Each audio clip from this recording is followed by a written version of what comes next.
میرے حضور کی تو کوئی بہن نہیں تھی، لیکن جب حضرت حلیمہ سعدیہ کے ہاں حضور گئے تو وہاں حضور کی ایک رضائی بہن کا تذکرہ ملتا ہے جو حضور کو لوریاں دیتی تھی، نام شیمہ تھا۔ تو شام کے وقت جب خواتین کھانا پکانے میں مصروف ہونے لگتی تو بہنیں ویر اٹھا کر کے باہر لے جاتی۔ ہر بہن کا خیال یہ ہوتا کہ میرے ویر سے سونا زمانے میں کوئی نہیں۔ کہتے ہیں خوبصورتی دیکھنے والے کی آنکھ میں ہوتی ہے، جس کے ویر کا رنگ سونا ہوتا تو وہ کہتی رنگ نہیں تو کچھ بھی نہیں ہے، اور جس کے نقوش تیکھے ہوتے تو وہ کہتی کہ رنگ کا کیا ہے، حسن تو نقوش میں ہوتا ہے۔ جس کی آنکھیں خوبصورت ہوتی وہ کہتی میرے ویر کی جھیل جیسی آنکھیں تو دیکھو۔ اب یہی بنو سعد کے محلے میں ہوتا، بچیاں اپنے ویر اٹھا کے لے آتی، ایک کہتی میرے ویر ورگا کوئی نہیں، دوسری کہتی میرے ویر جیسا نہیں۔ اتنے میں حضرت شیمہ اپنا ویر محمد اٹھا کے لے آتے اور دور سے کہتے نہیں میرا ویر بھی آ گیا، تو سب کے سر جھک جاتے، کہتے نہیں نہیں نہیں نہیں شیمہ تیرے ویر کا مقابلہ تو نہیں نا، ہم تو آپس میں بات کر رہی ہیں۔ اور پھر جب کسی بہن کے ویر کو متفقہ طور پہ ساری کہہ دیں کہ تیرا ویر ہی سونا ہے تو پھر اس کا فخر تردید نہیں ہوگا نا، پھر ان کا ذوق آسمان کو چھونے لگتا۔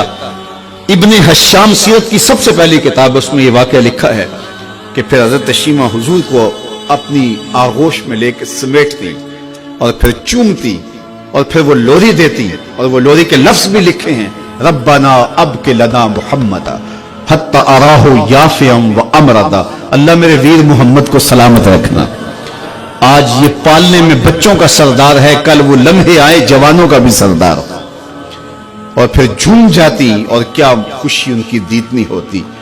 اور پھر وہ منظر بھی آیا کہ حضور علیہ السلام مکے چلے گئے اور یہ جوان ہوئی اور پھر ان کی شادی کسی قبیلے میں ہو گئی۔ آقا کریم نے اعلان نبوت کیا، 13 سال کا وقت کٹا اور پھر حضور مدینہ شریف چلے گئے۔ جب غزوات کا سلسلہ شروع ہوا تو جس قبیلے میں شیمہ کا نکاح ہوا تھا اس قبیلے میں مسلمانوں کے ساتھ ٹکراؤ ہوا تو اللہ نے مسلمانوں کو فتح عطا کر دی۔ تو اس قبیلے کے لوگ قیدی ہو کے حضور علیہ السلام کے غلاموں کے ہاتھوں گرفتار ہیں۔ تو یہ اپنے قیدیوں کو چھڑانے کے لیے قبیلے کے سردار ایک ایک گھر سے فدیے کے لیے رقم جمع کر رہے ہیں۔ چلتے چلتے شیمہ کے گھر بھی پہنچے جو کہ ایک عمر کا حصہ گزار چکی تھی، اور جا کے کہا کہ اتنا حصہ آپ کا بھی آتا ہے۔ کہا کس لیے؟ کہا وہ جو لڑائی ہوئی ہے اتنے ہمارے بندے گرفتار ہو گئے تو ان کو چھڑانا ہے۔ تو چلتے چلتے باتوں میں کسی کے لبوں پہ حضور کا نام آ گیا تو شیمہ نے کہا اچھا انہوں نے تمہارے لوگ پکڑے؟ کہا ہاں۔ تو کہا پھر تم رقم اکٹھی نہ کرو، مجھے ساتھ لے چلو۔ انہوں نے کہا تجھے ساتھ لے چلیں؟ کہا تم نہیں جانتی وہ میرا ویر لگتا ہے، وہ میرا بھائی لگتا ہے۔ قوم کے سرداروں کے ساتھ حضرت شیمہ حضور کے نوری خیموں کی جانب جا رہی ہیں اور صحابہ ننگی تلواروں سے پہرا دے رہے۔ یہ مکی دور تو تھا نہیں، یہ مدنی دور تھا۔ اور شیمہ قوم کے سرداروں کے لے کے جب آگے بڑھنے لگی نا تو صحابہ نے تلواریں سون دی، رک جا اے دیہاتی عورت، جانتے نہیں آگے کوچہ رسول ہے، آگے بغیر اذن کے جبریل بھی نہیں جا سکتے، تم کون ہو؟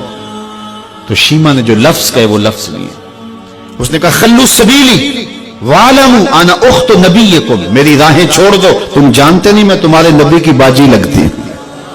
تلواریں جھک گئیں، آنکھوں پر پلکوں کی چلمنے آ گئی، راستہ چھوڑ دیا۔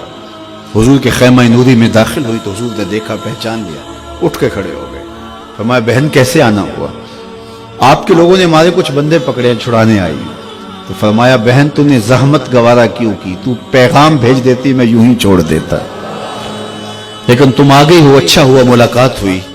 پھر حضور نے قیدیوں کو چھوڑنے کا اعلان کیا اور کچھ گھوڑے اور چند جوڑے حضرت شیمہ کو حضور نے تحفے کے طور پہ دیے۔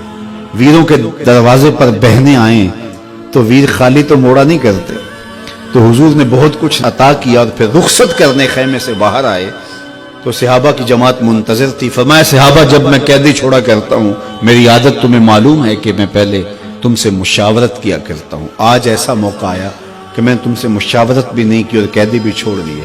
کہا جو چاہیں آپ کریں، لیکن کیوں مشاورت نہیں فرمائی؟ حضور اگر ارشاد فرما دیں تو فرمایا اس لیے کہ میرے دروازے پہ میری بہن آ گئی تھی۔ کوئی لاؤ تو صحیح زمانے میں ایسا، کوئی لاؤ تو صحیح زمانے میں یہ جمال اور یہ حسن اور یہ کمال رکھنے والا، تو پھر کیوں نہ ہم اپنی ساری زندگی اس آقا کے نام لگاتے ہیں۔